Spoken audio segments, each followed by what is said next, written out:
27 जून 1976 air France flight 139 246 passengers को carry किए हुए तेल अवीव से डिपार्ट होकर एथेंस पहुंचा।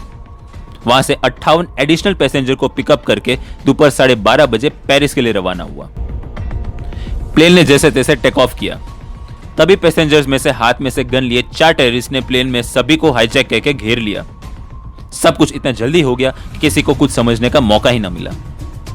उन 4 टेररिस्ट में से एक टेररिस्ट ने पायलट को प्लेन दिखाकर दूसरे रास्ते ले जाने का ऑर्डर दिया। बंदूक की नोक पर बैठा पायलट के पास कोई ऑप्शन न था। उन्हें उस टेररिस्ट की बात माननी पड़ी। सभी लोग खुद को असहाय महसूस करने लगे। पूरे प्लेन में डर का माहौल बन गया। सवाल यह उठता है कि आखिरकार ये हाईजैकर्स किस मकसद से जुड़े हुए थे और पैसेंजर को बंदी बनाकर किसे अपने घुटनों पर लाना चाहते थे। जानने के लिए बने रहिए आज के एपिसोड में।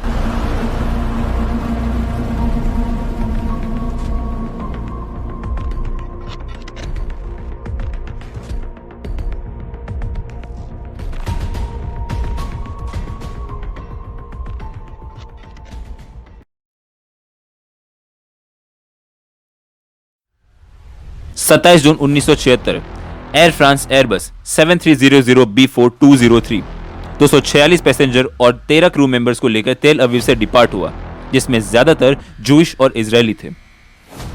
प्लेन तेल अवीव से एथेंस पहुंचा और वहां से 58 एडिशनल पैसेंजर को पिकअप किया। उन 58 पैसेंजर में से 4 हाईजैकर्स भी थे। प्लेन दोपहर 12:30 बजे पेरिस के लिए रवाना हुआ। प्लेन को टेक ऑफ के लिए कुछ ही मिनट हुए थे कि 2 हाईजैकर्स ने अपने बैग्स में से गन निकालकर पैसेंजर के सामने खड़े हो गए। वे 2 लोग popular front for the liberation of फिलिस्तीन यानी PLO से ताल्लुक रखते थे।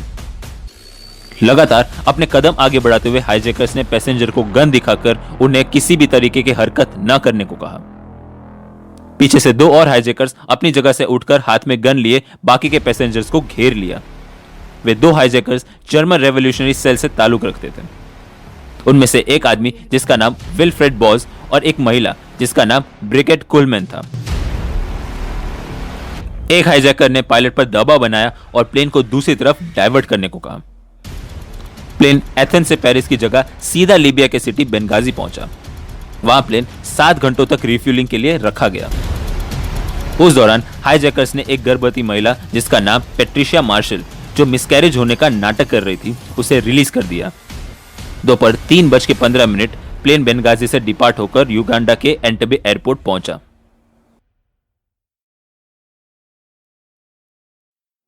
एंटेबे एयरपोर्ट पहुंचते ही 4 और एडिशनल हाईजैकर्स भी शामिल हुए। साथ ही साथ युगांडा प्रेसिडेंट ईदी अमीन ने अपने फोर्सेस को भेजकर हाईजैकर्स को सपोर्ट दिया। सभी हॉस्टेजेस को एयरपोर्ट टर्मिनल में लाया गया। वहीं उन्हें बाकी के दिनों रखा जाने वाला था। ईदी अमीन एंटेबे के हर पल के सिचुएशन का पता रखता और हाईजैकर्स के प्रोटेक्शन का पल पल के अपडेट्स लेता। 28 जून PLO हाईजैकर्स ने अपनी डिमांड की घोषणा की।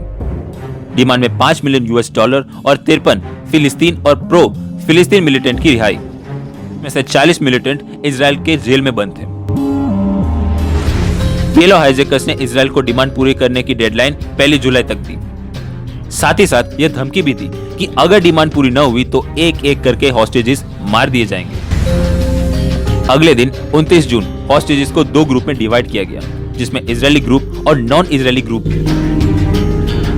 5 हॉस्टेजेस, जिसमें से 2 ऑर्थोडॉक्स जूइश कपल जो US और बेल्जियम से थे और उनके साथ साथ फ्रेंच जूइश और इजराइल ग्रुप में रखा गया। US सिटीजन जेनेत आलमंग का हस्बैंड और फ्रेंच वुमेन जोसेलिन मोनेर का बॉयफ्रेंड इजरायली थे, इसलिए वे दोनों अपने मर्जी से इजरायली ग्रुप में चले गए। 30 जून को हाईजैकर्स ने 48 हॉस्टेज को रिहा किया। 48 में से 47 को सीधा पेरिस पहुंचा गया और एक हॉस्टेज की हालत खराब होने की वजह से उसे हॉस्पिटल भेजा गया। कुछ ही देर बाद 100 नॉन इजरायली हॉस्टेजेस को पेरिस भेज दिया गया। बाकी के 106 हॉस्टेजेस में से 12 एयर फ्रांस क्रू मेंबर्स ने जाने से साफ साफ इनकार कर दिया और बाकी के हॉस्टेजेस के साथ रह जाने का फैसला किया। एंटेबे एयरपोर्ट में बाकी के 106 हॉस्टेजेस को वहीं रखा गया। इजराइल गवर्नमेंट ने बहुत कोशिश की हाईजैकर से नेगोशिएशन करने की, लेकिन कोई सफलता हाथ न लगी। इजराइल डिफेंस फोर्सेस में से एक रिटायर्ड ऑफिसर बुरका बारलिव, जो कई सालों से ईदी अमीन को जानते थे, इजरायली कैबिनेट के रिक्वेस्ट पर उन्होंने इदी अमीन को फोन करके हॉस्टेजेस के विषय पर इजरायल की मदद करने की बात की, परंतु इदी अमीन ने एक भी न सुनी। इजरायल गवर्नमेंट ने यूनाइटेड स्टेट्स गवर्नमेंट के द्वारा इजिप्ट के प्रेसिडेंट अनवर सदार को भी मदद करने का संदेश पहुंचाया। एक डीक्लासिफाइड डॉक्यूमेंट के हिसाब से इजिप्शियन प्रेसिडेंट अनवर सदार ने पीएलओ और युगांडियन गवर्नमेंट से नेगोशिएशन की बात तक की। पीएलओ चेयरमैन यासिर अराफात ने अपने पॉलिटिकल साथी अनिनाल हसन को नेगोशिएशन के लिए युगांडा भेजा, परंतु हाईजैकर्स ने बात मानने से साफ साफ इनकार कर दिया। इजरायली पीएम इत्जाक राबिन और डिफेंस मिनिस्टर शिमोन पेर्स कोई नतीजे तक न पहुंच पाए। इजरायली गवर्नमेंट ने हाईजैकर से रिक्वेस्ट किया कि डेडलाइन 4 जुलाई तक बढ़ा दी जाए। इदी अमीन ने भी हाईजैकर से डेडलाइन बढ़ाने की बात की ताकि वो अपने डिप्लोमेटिक ट्रिप के लिए पोर्ट लुइस जा सके और वो ऑर्गेनाइजेशन ऑफ अफ्रीकन यूनिटी के चेयरमैनशिप सेव सगुर रामागुल को सौंप सके। हाईजैकर्स को बात माननी पड़ी। इजरायली फोर्सेस के पास यह मौका था रेस्क्यू मिशन की पूरी तैयारी करने का। 3 जुलाई शाम 6:30 बजे इजरायली कैबिनेट ने मेजर जनरल युगितिल एदम और ब्रिगेडियर डैन शेमरॉन द्वारा रेस्क्यू ऑपरेशन के प्रस्ताव को स्वीकार किया। इस ऑपरेशन के कमांड की जिम्मेदारी ब्रिगेडियर डैन शेमरॉन को सौंपी गई।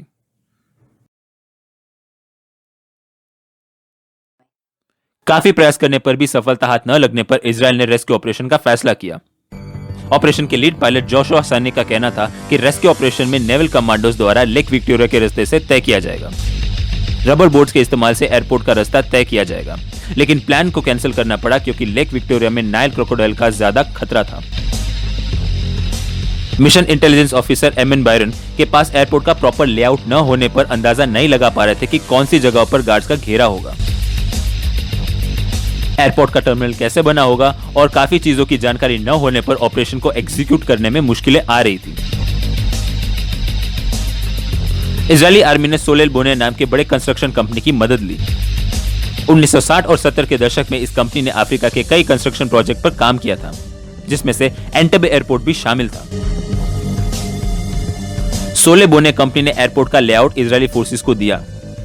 इजरायली फोर्सेस ने लेआउट की डीप स्टडी की। इजरायल इंटेलिजेंस ने रेस्क्यू किए हुए हॉस्टेजेस का इंटरव्यू लिया, वहां के आर्मी की संख्या और जगहों का पता लगाया। पूरे इंटेलिजेंस रिपोर्ट इकट्ठा करने के बाद इजरायली फोर्सेस ने एयरपोर्ट में घुसने का प्लान बनाया।